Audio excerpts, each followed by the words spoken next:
Hi, my name is Joe Godwin, and I'm here to introduce the second of our Commissioner Conversations today. Before we start, I need to thank our sponsors, Boom Kids. The CMC depends on our generous sponsors to provide such a lively, varied and interesting programme, so we're particularly grateful to Boom Media.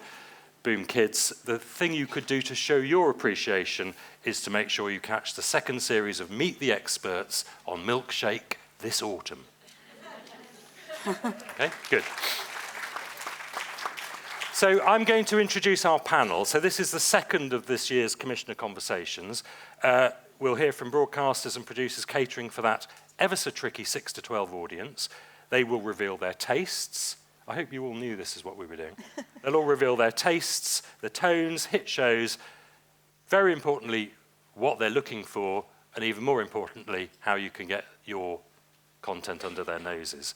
So, let me introduce the panellists, and I'm only reading here, I do know their names, but they've all got very long job titles. So first of all, we've got Chris Rose. He's VP of International Production and Development, Paramount International Kids and Family. We could clap, couldn't we?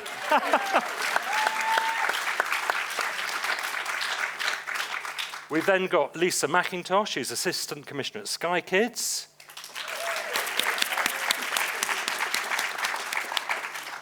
We have Luca Fiore, who's Director of Content and Education at Vinci.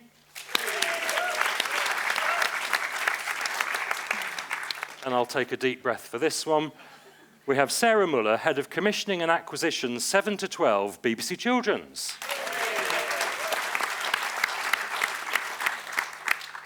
So the way this is going to work, in theory, is each contestant, as it says here, is going to do a short presentation, tell you a bit about what they do, tell you the things they want you to know about them.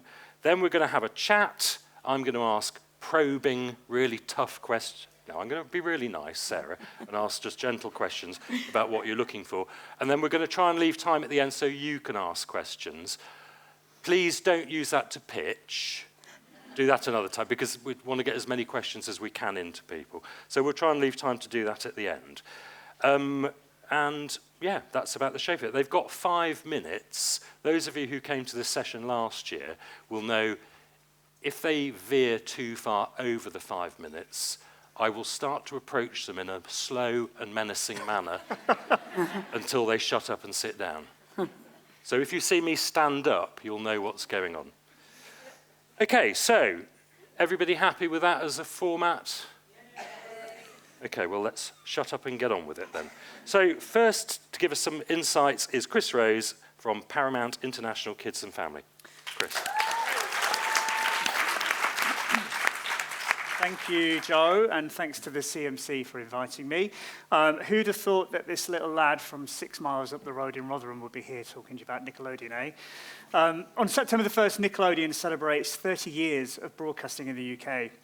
In that time, we've captured the hearts and minds of 6 to 12-year-olds all over the country, bringing the best titles and brands from around the world to our audiences on screens of all sizes. And after a brief rest, the infamous Nickelodeon Splat is back. We've refreshed our branding to ensure our identity works seamlessly across the many different platforms that Nick is on. As we did right at the very beginning, we continue to put kids first. Kids are always at the heart of everything we do, from SpongeBob SquarePants to Henry Danger. We're outrageously funny, defy the unexpected, and exhilarate eager minds. Not only are kids on screen, but they're an important part of our production and development process. We do regular research and testing to make sure that our content and characters magnify the best and mess of what it means to be a kid. We want kids to feel empowered and engaged by our irreverent and expansive characters. Nickelodeon is one of the leading kids brands in the world, and it's part of the fantastic Paramount Global Group. We offer comedy, entertainment, and drama, and this year, our top live-action shows, Henry Danger and The Thundermans, were joined by new mystery drama, Rock Island Mysteries, a British concept from Three Wise Entertainment here in the UK. We were able to leverage our strong global footprint and shoot the production in Australia, bringing beautiful beaches, jungles, and stunning vistas to the screen with our partner Network 10. The show not only complements the fantastic series coming from the US, but it also provides a fresh take on the mystery genre adventure that come from our US pipeline. We take great pride in knowing that wherever kids watch Nickelodeon, they will always have something for them, whether it's aspirational characters, captivating storytelling, or seeing themselves reflected back at them from the screen. We always take a globally aligned but locally focused approach to every piece of content we make. You know what our most popular animation is. This year, the infamous Sponge is joined by the newest tune, the locally written Twisted Timeline of Sami and Raj. The Indian co-production reflects on screen a multi-generational life with a twist. It's a natty app that can manipulate time. We're also able to complement new originals with some stellar franchises. We're proud to be home to some of the biggest titles in kids' content in the world. Teenage Mutant Ninja Turtles, The Smurfs, Rugrats, The Loud House. Its live-action spin-off, The Really Loud House. Monster High, and kids and TV and film favourite, The Transformers. Look, it's 2023. We know that kids are digital natives, and they move back and forth seamlessly between screens. They expect an experience above and beyond the TV screen, and that's why we have a strong social platform, including gaming and real-life events, such as the SpongeBob musical, which, by the way, you can see at the South Bank this August.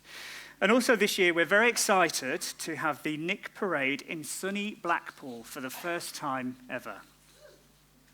Indeed. There are some other big anniversaries coming up too. Next year, SpongeBob is a very youthful 25. We're so excited to be putting together plans to celebrate this amazing milestone with lots of fab content, including, of course, our newest series, Patrick's Star Show and Camp Coral, and other brilliant things we can't yet mention. And also, the Heroes in a Half Shell turn 40 next year. The amazing Seth Rogen-produced Teenage Mutant Ninja Turtles Monster Mayhem movie hits the big screen on August the 4th. And trust me, you will not want to miss it. I've seen it. It is absolutely fantastic. Don't forget, all this brilliant Nick content is on Paramount Plus as well. So that's what we've been working on, but what are we looking for? Where do you send your new ideas? The addresses are on the screen. We're always looking for new ideas. The best way to get in touch with us is to come to us early, but if you've written a Bible and scripts, we're happy to look at that too. No one model fits all the shows. We do prefer standalone episodes. Animation tends to be 11 and live action tends to be 22. Comedy is at the heart of everything we do. The stories must be full of heart and empathy, and the characters must be compelling and relatable. So, let's finish up, have a look at our reel, which includes our lovely new branding, which launches on July the 24th.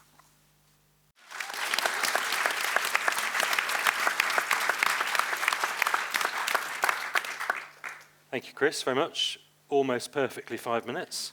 I did try. Just saying, Sarah. Just Okay.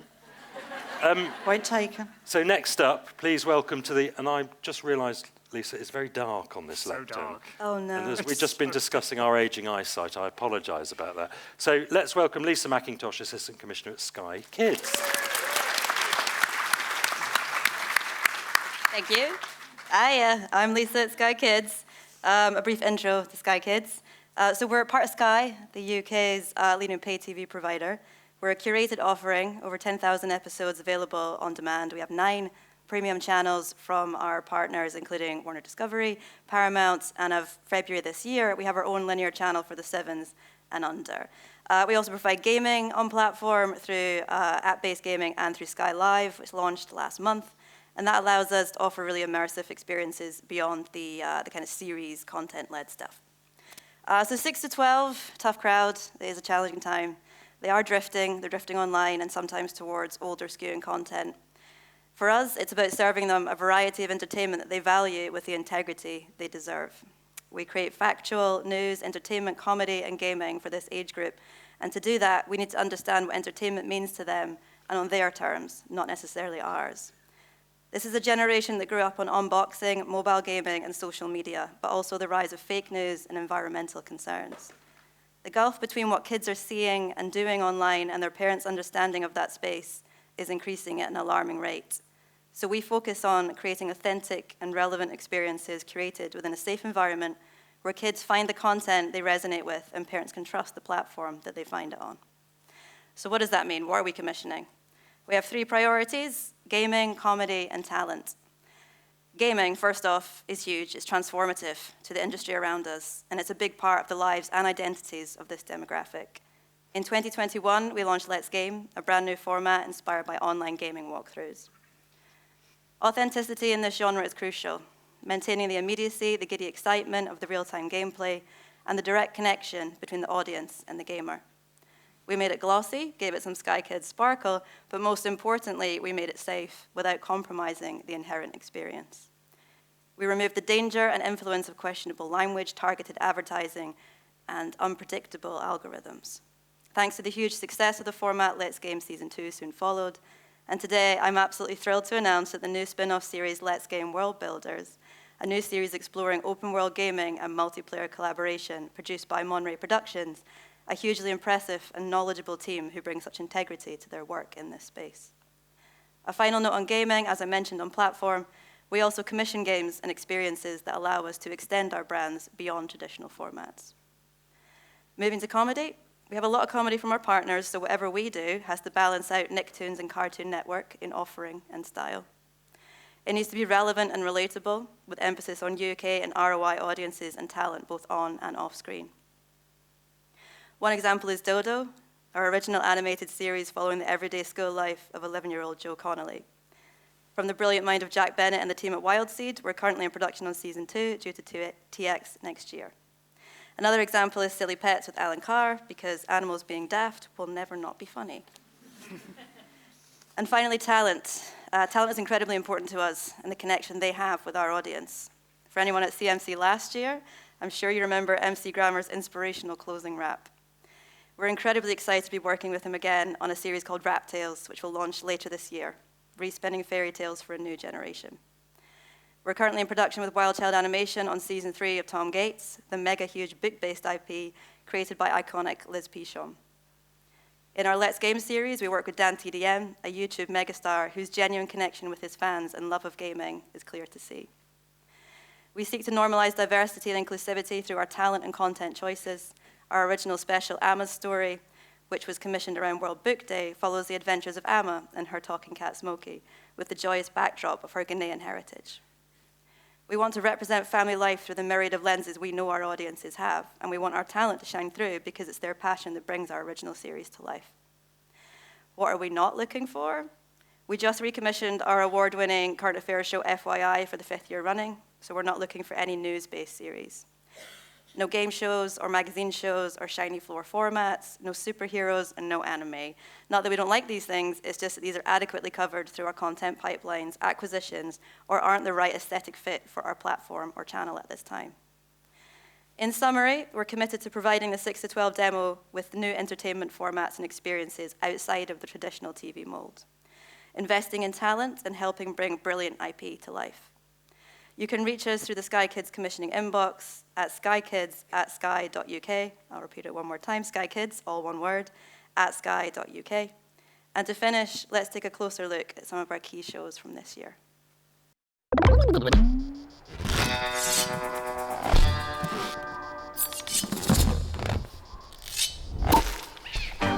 Let's go! How is it going for you? Wow! Quetzalcoatl Atlas! They can travel for thousands of miles. 67 miles per hour! Back in for round 2. Jump! Nice dodge! So what are we going to do? No one should be vaping under 18. It's illegal. Would you reduce the age we vote from 18 to 16? Yes, we should have votes for 16-year-olds and 17-year-olds. Come on, guys, hurry! There's Tom doing a zombie walk. I love it. I want to be scary, like them. Amazing! Wow, us dogs really do have some weird ways to get a drink. Ready for liftoff? 3, 2, 1. Yes! I can do it! I won't stop! I keep on going till I reach the top! Good Jack! Let's see how this goes.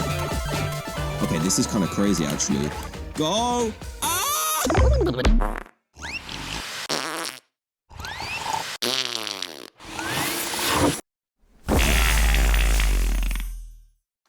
Thank you, Lisa, very much. Good stuff. Next up, we have Luca Fiore, and Luca is Director of Content and Education for Da Vinci.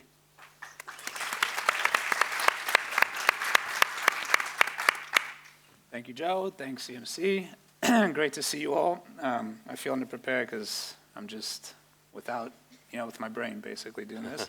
Da Vinci is part of Macadamia. Macadamia is our parent company, which is what you will see on the badges, and is the sponsor of this great badge that has become extraordinary on it.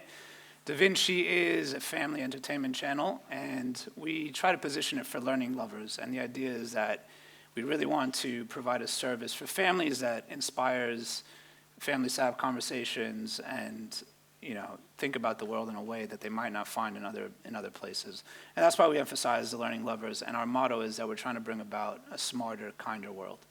And by doing that, we're really after content and programming that is unique. That's something you will not find on most channels, and that brings up topics and conversations that are difficult, sometimes difficult to discuss at home, that aren't commonly, brought about. So with this year, we've launched probably our biggest production, our biggest show to date, which is Becoming Extraordinary, which you'll see in our show reel. It's something we're very proud of, and that we're already working on the development of season 2. It's a documentary, interview-based show with hosts that break down some of the most impactful and inspirational people in the world and their journeys and their ways to success. In addition, we are working on a production this year with Guinness World Records Studio, which similarly will focus on a lot of the talent from the Guinness World Records library and their inspirational stories and what makes them unique in what they do. So keeping it short and sweet, because I'm sure Joe's going to pick me apart when we get to the questions. You're doing fine. Loads of time. Yeah? Well, I'll go to the show reel. Yeah. I knew that I was going to be something a little bit different, but I've always believed that I could do it. I didn't ask to be called the world's greatest living explorer, but anybody who has chosen a particular path, I would say follow your dream at all costs. Ultimately, the only thing that really matters is that spirit of endeavour, of never giving up. Our planet is full of beauty and precious wildlife. Unfortunately, whether it's due to forces of nature or our own carelessness, these treasures can be threatened. It just felt amazing. It felt like we'd been playing together for years.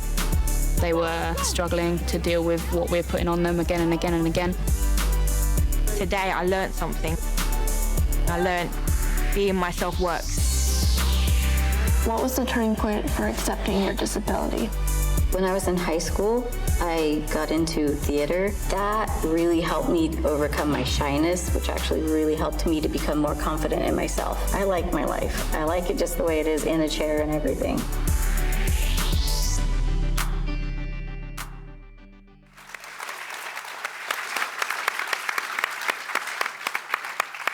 And finally, last but not least, Sarah Muller from BBC Children's.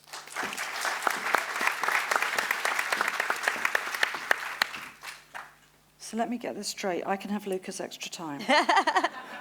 Yes, as it's you. No, I'm going to behave myself, I promise. And to be true to my word, I'm going to show my reel now, so then we know we won't run out of time at the end. So if you could run the reel, please.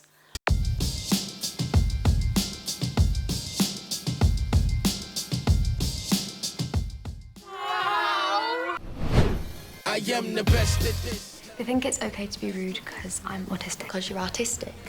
Autistic, not artistic. I can't draw the signal. Training because I'm the best at this. I am the best at this. Looking for a loud, annoying alpha male. Eve, have you seen one? The most to be what the real is. Never stop training because I'm the best at this. The first is the last and the last the first. I be the first. Yes!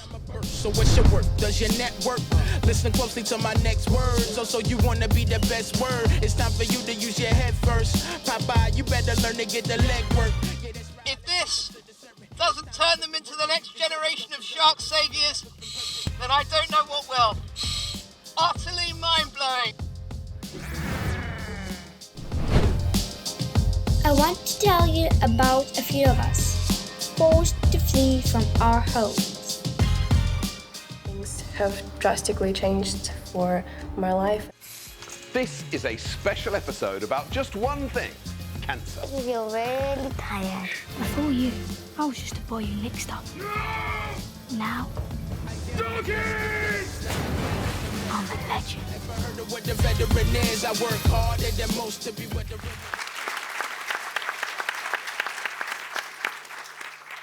So before I kick off, I'd just like to wish the National Health Service a happy 75th birthday. As David said last night, one of the great British public institutions we have here in the UK. And to celebrate, we have created 2 specials from 2 of our top, most popular, longest running brands. We have a Horrible Histories special and an Operation Ouch special, which we hope will inform children in an entertaining way, classically on brand for them, exactly what it is everybody's talking about when we go into why this is such a special thing.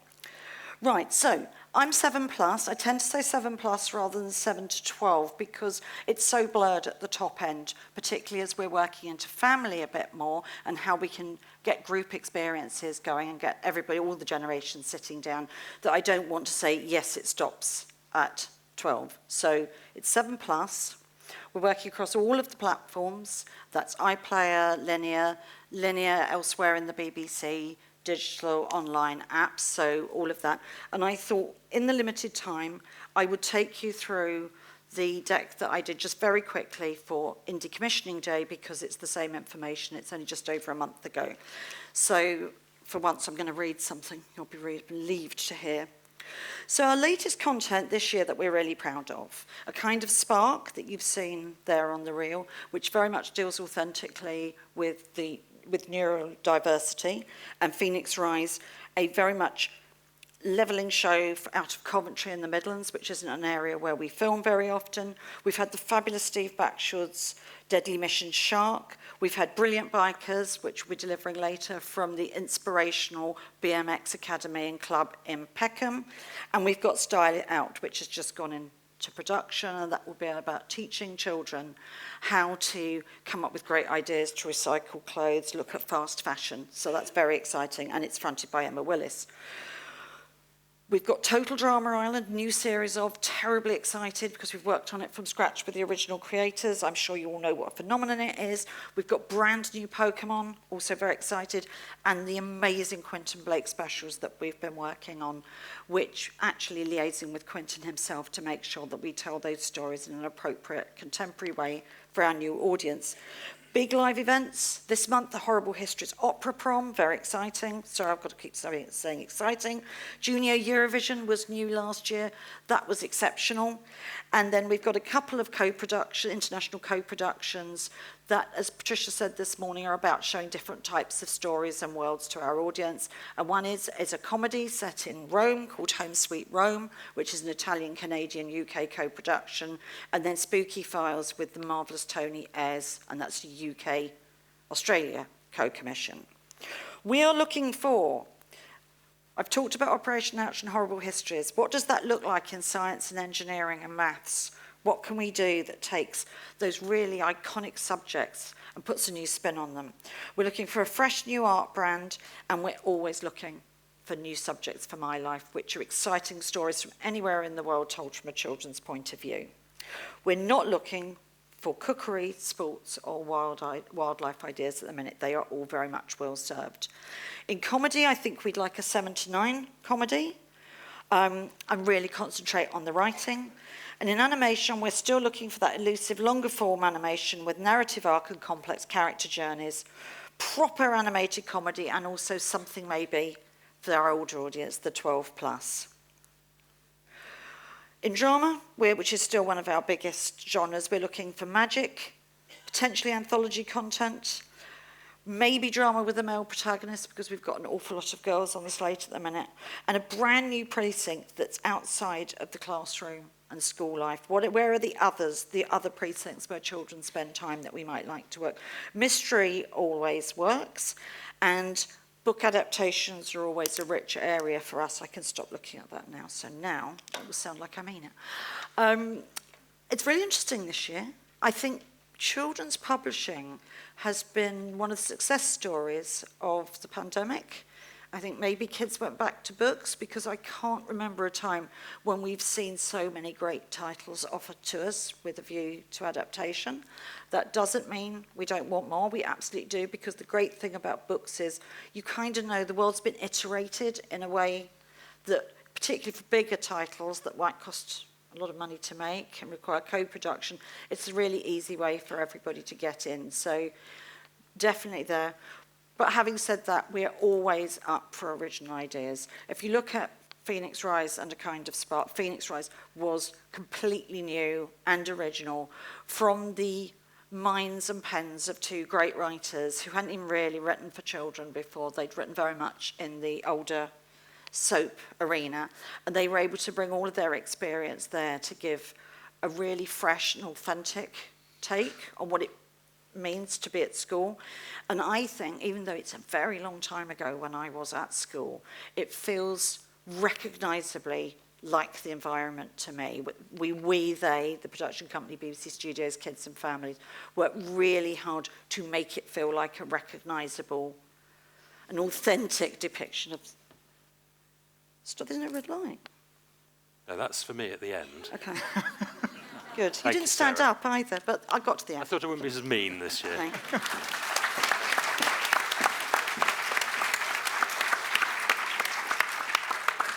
Thank you. That's right. Thanks, everybody. Really interesting. Lots of interesting stuff to talk about.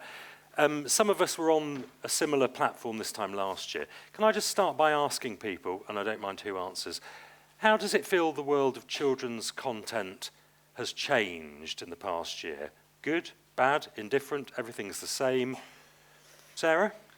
Well, it's not the same, for certain. I think they alluded to it this morning. There is massive production inflation, and at the BBC we're in the second year of a licence fee freeze, so there's any extra money anywhere across everything we do at the BBC. Everyone's in the same position, and that has meant we've had to make some different decisions, harder decisions, worked in a different way to try and fund things differently so that ultimately the licence fee payer, the audience, doesn't suffer. But that's definitely been something. I think, and this is very unkind of me, we are seeing a real revival in people coming to us with ideas first, which, to be honest with you, wasn't happening because Netflix was so amazing and everywhere else was so amazing and they'd got deep pockets and paid 130% of the budget. But now, hopefully, we've started to level out a bit. You know, the last days of disco may be over.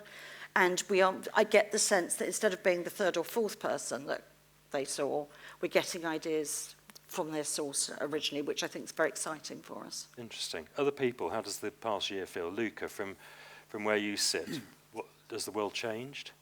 Yeah, I think quite a lot. I think one of the main things is it's because it's gotten harder to monetize children's content in particular on all kinds of platforms and channels.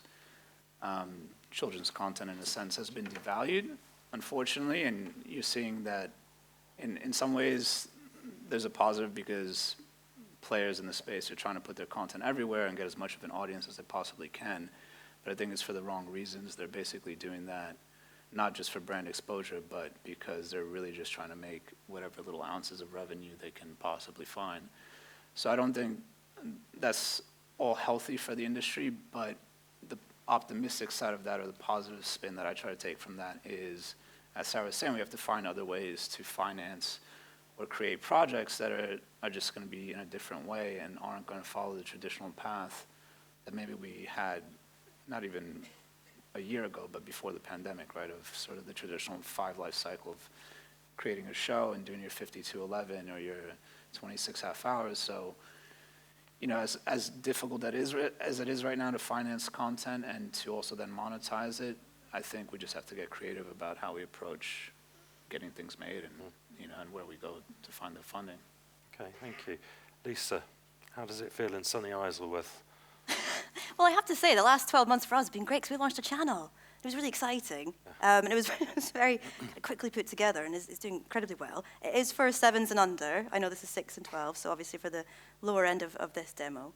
But yeah, I mean, the last year for us has been an incredible one. And I think to further to some of the ideas about how to get things made and how to get things funded, yeah, I think there's a whole new world of potential of partnerships, content partnerships, creative partnerships, tech partnerships. Like, I think there's so much potential out there, and I think that's what we try to remain positive. So you are feeling optimistic? Yes, very much so. Fantastic. Chris?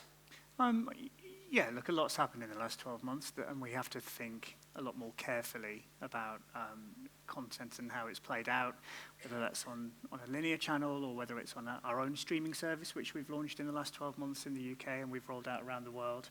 The business itself, is, you know, we've had a small restructure of our business, so we're much more collegiate than we were. So, you know, my team who are here en masse, we talk to our colleagues in the regions all the time now. So we're a lot more globally focused, but with a local content perspective in mind. So, you know, we're looking at all the time now from ideas from all around the world that we can bring to a global audience, and we're much more closely aligned with the US as well. So it really is one team, and this is as the company Paramount has become one Paramount.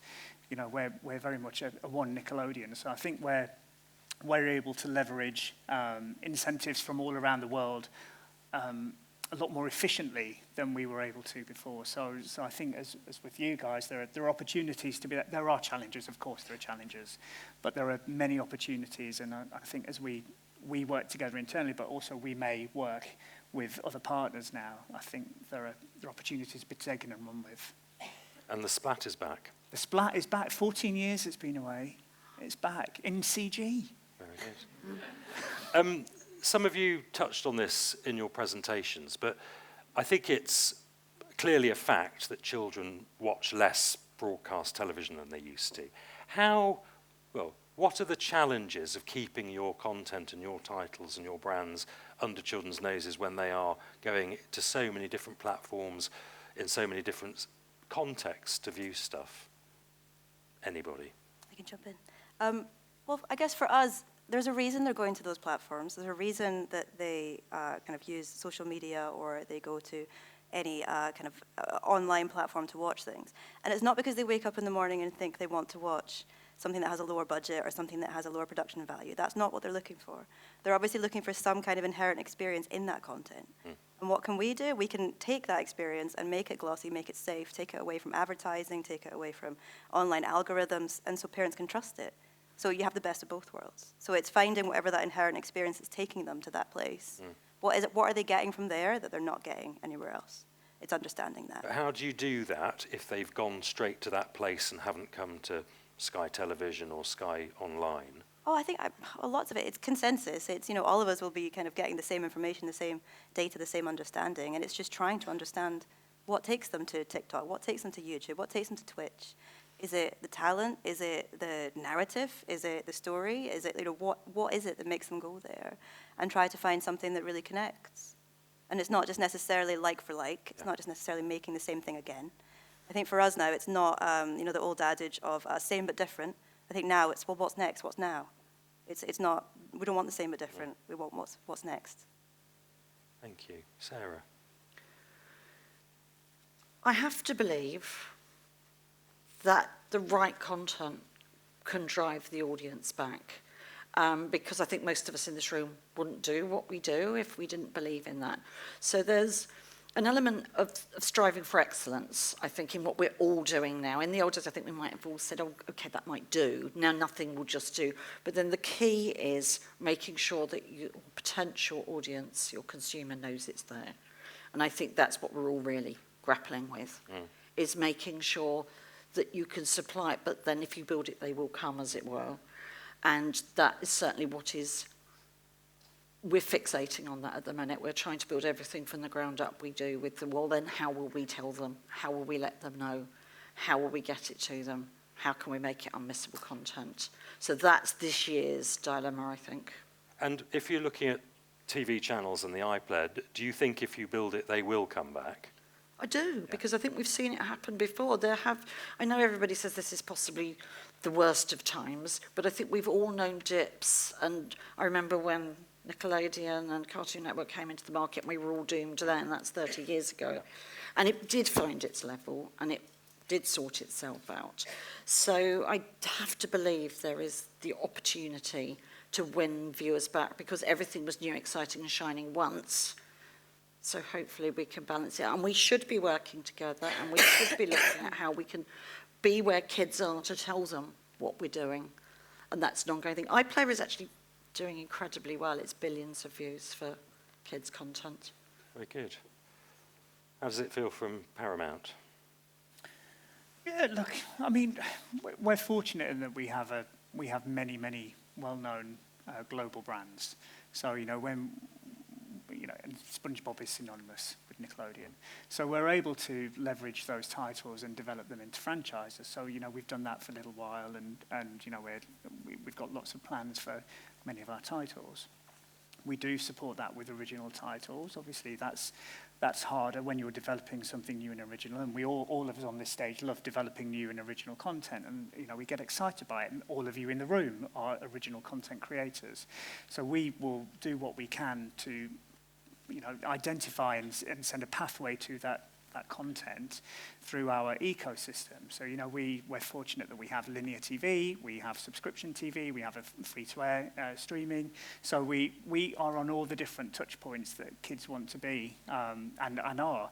So we will make, you know, if we're launching the new series of SpongeBob, we will do digital content to signpost to it on YouTube, and that in turn will hopefully drive the audience back to the linear service. Okay. Luca, how does it feel from where you're sitting?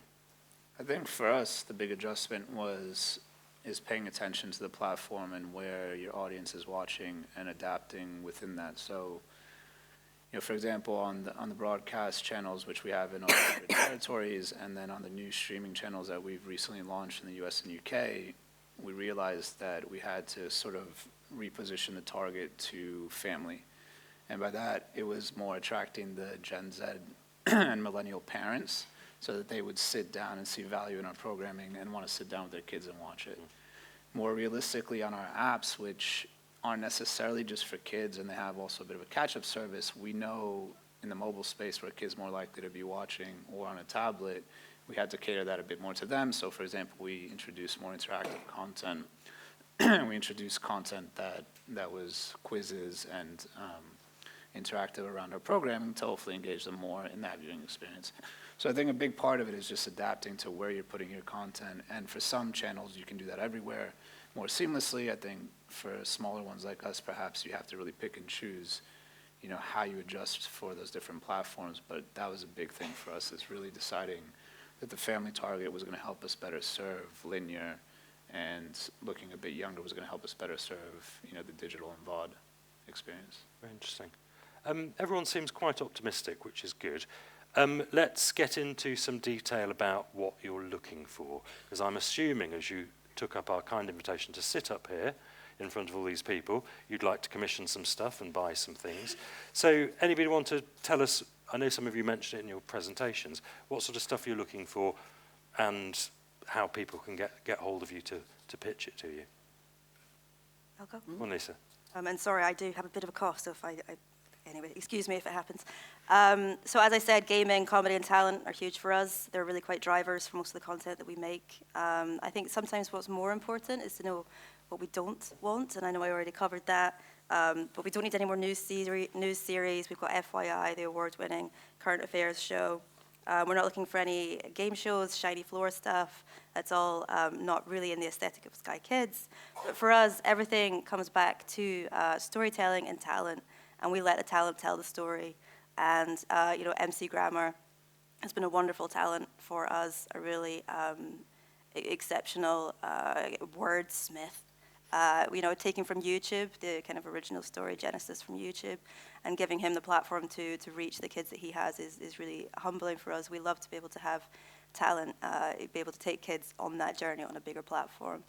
Dan TDM Gaming as well, the new series of Let's Game World Builders. We've got even more huge YouTube talent involved in that. And it's just giving them the platform and the connection with the audience that we know the audience loves them, but it's taking away the danger that's inherent sometimes with going outside of any of the usual complied platforms. I don't want to name any. I don't want to name that route. Complied platforms. Yeah. Brilliant, thank you. Chris, what are you looking for? I guess, so known IP is obviously a little bit easier to develop and launch. A lot of known IP has been developed and launched over the last few years, so there's not much left. In terms of originals, in live action, it would be great if we could crack an exportable UK sitcom. Like sitcoms and standalone narratives work exceptionally well on Nickelodeon, and they have high repeatability, and they can be dotted all around the schedule. If we could crack that in the UK and play it on our Nickelodeon international channels, that would be fantastic. I think it would. We're also having a chat internally about, you know, game shows. What is is there a new Wipeout? Is there a new Splatterlot? What can we do? Because we've been thinking about the difficulties facing funding at the moment, and is a game show where we can bring in kids from different regions around the world into a standing set. Is that actually something that we could more easily do, not easier, but more easily do with the slates to get some real kids on the screen? We do some serialized live action series. And they work really well on Paramount, plus they do work well on Nickelodeon, but that's probably not what we're looking for right now. You know, we've got Rock Island Mysteries, and we're very happy with that for the moment. In terms of animation, for 6 to 12-year-olds, probably at that upper end of the demographic, so 10 to 12. You know, it has to play next to SpongeBob, whether that's on linear or sitting on a service. SpongeBob is, you know, the golden boy, and your ideas have to really sit and work with our, you know, our top show. I've just had an idea. I'll talk to you about it later. Thank you, Luca. For us, as I was saying earlier, we're really focusing on that family target and the, you know, Gen Z and millennial parents. With the 7+ target as far as, you know, the kids in the family. This year we really did a lot on personal development because we thought that was a really interesting area that there isn't a lot out there. So that's why we did productions like Becoming Extraordinary and the one we're working on now with Guinness World Records Studios, which, you know, is all about the science of success and how you achieve your potential in life and the different paths to do that. So we have quite a bit of that. I'd say at the end of the day, we're not looking for programming that we can easily license or acquire out there, right? And that's why when I was mentioning earlier that we want things that are unique. And that can be topically. I'd say some of the topics that we're really interested in this year are financial literacy, which you don't find a lot about out there, and not done in a way that is engaging for families or parents, but and for kids, and is a very important topic, right, in the modern world. Another one that we're really pursuing is positive gaming, in the sense of, you know, there's a lot out there in esports, but is there really any content out there for families that explores that subculture and shows the positive side and the positive communities that are within that? So those are some of the topic areas. From a sort of approach perspective of how we achieve that, it's quite flexible and quite open. Again, we probably won't go the fully commissioning a 50-11 route, but I think we're really looking for unique ways of producing content or co-producing content. And a lot of that, like we did with Becoming Extraordinary, is trying to piggyback on projects that already exist, or working with foundations or with institutions that already have a foundation of something they've created, and then we can create a TV format out of that, because at the end of the day, we are still a TV channel and a VOD service, right, and a streaming service. But if we can have a starting point, or if we can have sort of a foundation for a project that will work for our channel, it's already a great head start, and it obviously is a bit more cost effective, as you might all know, because you have something that you can start with. So that's how we're approaching it this year. Okay, thank you. Sarah, you talked about a lot of things you were looking for earlier, so can I ask you a different question? Okay, I was going to go through a bit of process. How do people get stuff to you? And this question is going to all of you. If people email you on those email addresses you showed, does somebody answer? Yes. Yes, they do. So just very quickly, everything I said is on the website because it comes from the commissioning day as a 2-for-1. You will also get what Kate said this morning, that's there, plus a bit of context around the strategy we use to underpin all of the thinking these days. We don't just make these decisions in isolation anymore. It's all part of the be the very best you can be approach.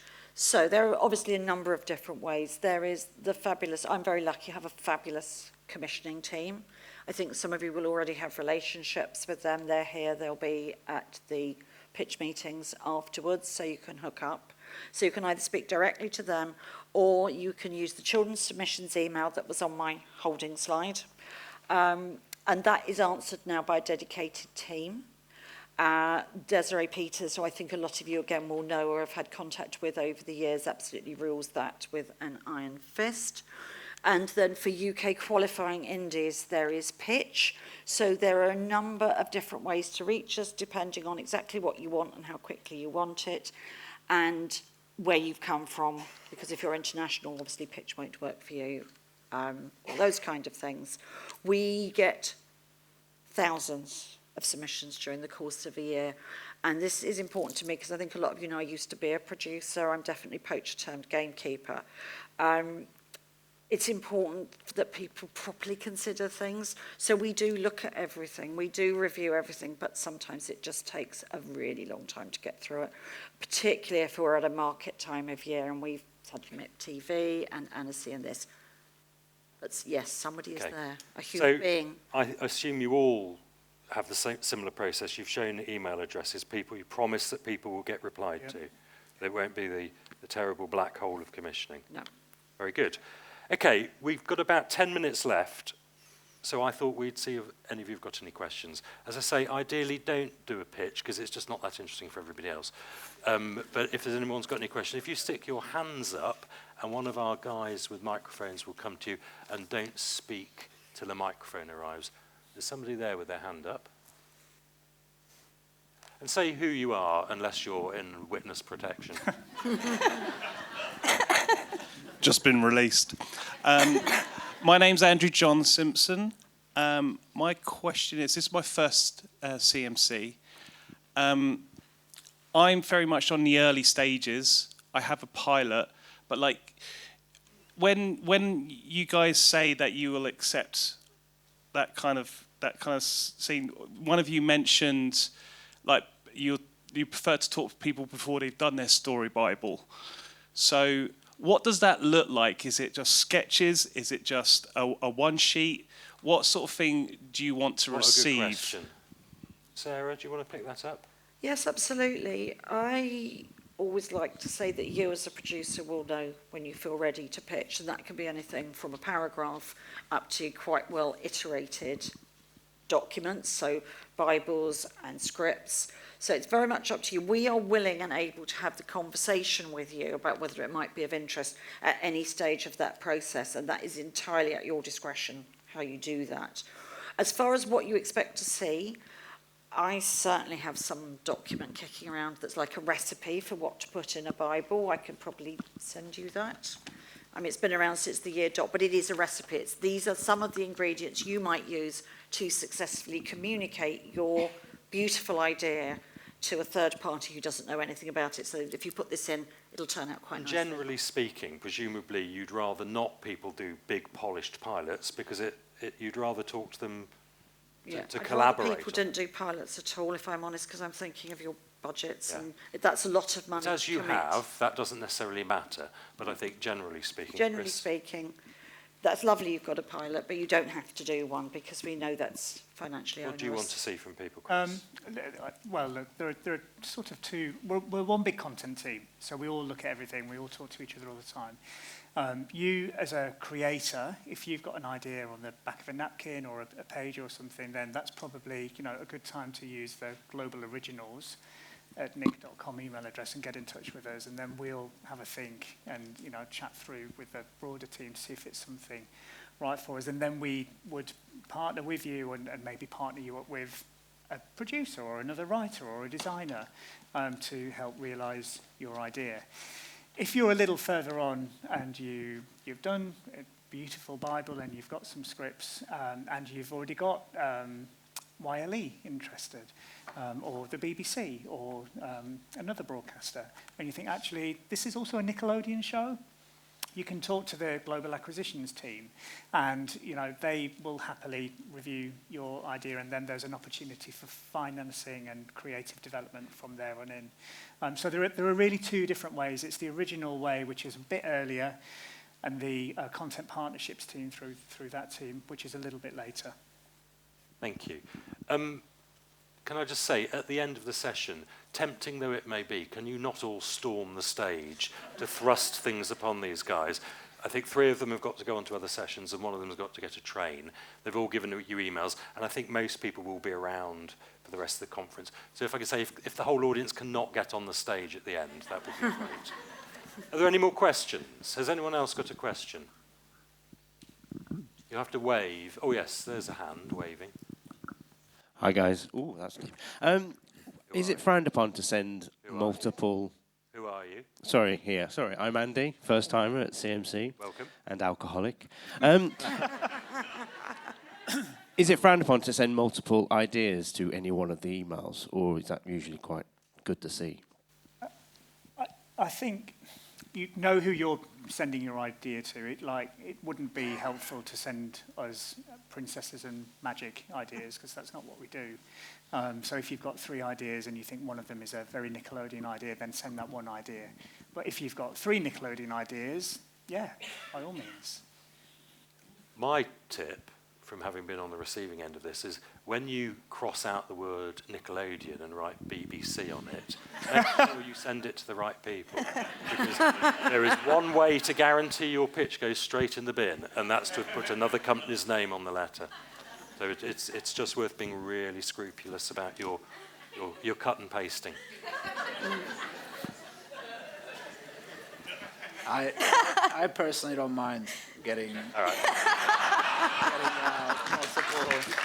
multiple pictures. Very good.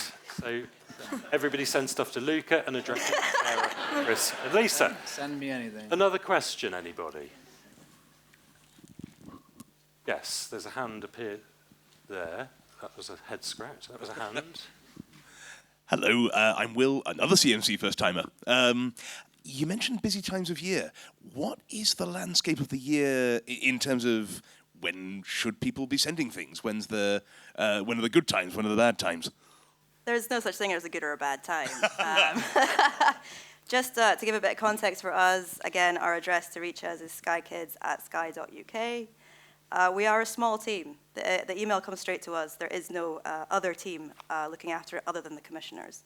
So it's great to be really close to the content, but we are very busy throughout the year, attending events like this, meeting you in person, attending markets, attending festivals, and also running shows as well. So do realize there's a bit of flexibility when it comes to getting feedback from us. But yeah, there is no good and bad time. It's just sometimes seasonally, yes, if there's a market happening, it might add an extra 2 weeks before you get any feedback from us. But it is coming. Thank you. Okay. Yes, a hand. I don't think I missed any pre-existing hands. There.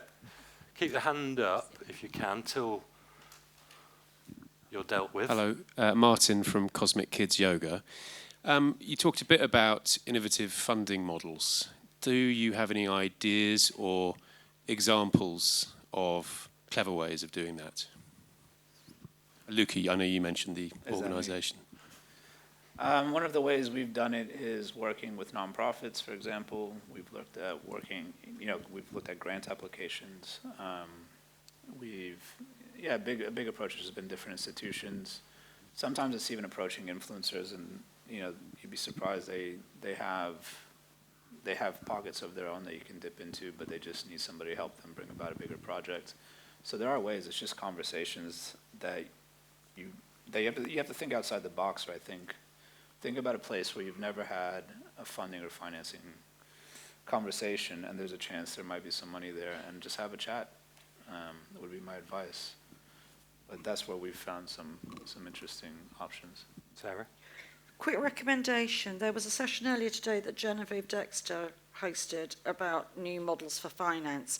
And at some stage, I'm sure that will be available. And that loads of really interesting tips and new places to try and funding bodies that support new initiatives. So you might find something there. Very good tip. Thank you, Sarah. Time for one more quick question, if anybody's got one. There's a hand there on I'm sorry if anybody's been waving at me and Thank you. My name is Ashley Thorpe. I actually work in book publishing, so it's a completely different scape. So excuse me if this is a really nonsensical question, but I'd always understood it that if it was animation that you wanted to pitch, that you had to go through a separate company first before approaching, say, Sky or BBC. So is that not the case? You don't need to see any animation stuff before making a decision. So don't go to a production studio to go make anything at all before pitching. Further to what Sarah said, that can get expensive. Animation tests, if you have them, is always wonderful to see. Obviously, animation going through a production company, it's completely different from a person coming with just an idea for an animation.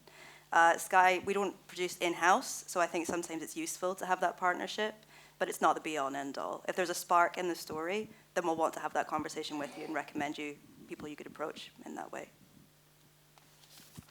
Okay. Did that answer your question, or would you like anyone else to say anything? Sarah? Yes, it's a very good point. We don't make anything either anymore. Our colleagues at BBC Studios Kids and Family are what has come out of the old in-house. So they're a very good destination. It's very hard. We're very willing to have conversations, loose conversations with individuals. But at the end of the day, you're going to need somebody to make it with. And that has to be your choice because it's your idea. It's got to be somebody you like and that you feel you can spend the next 3, 4 or 5 years with. And it has to be someone the commissioner trusts as well. So there's a trade-off between what works for your creativity and what works for, it's got to be a known quantity because it's a very high stakes game. Thank you for your question and welcome to your first CMC if it was your first CMC. We have run out of time. The red light of doom is flashing at me. Huge thank you to Boom Kids, as we said, who sponsored today's session. The next thing here in Cinema 4 is the Creative Masterclass.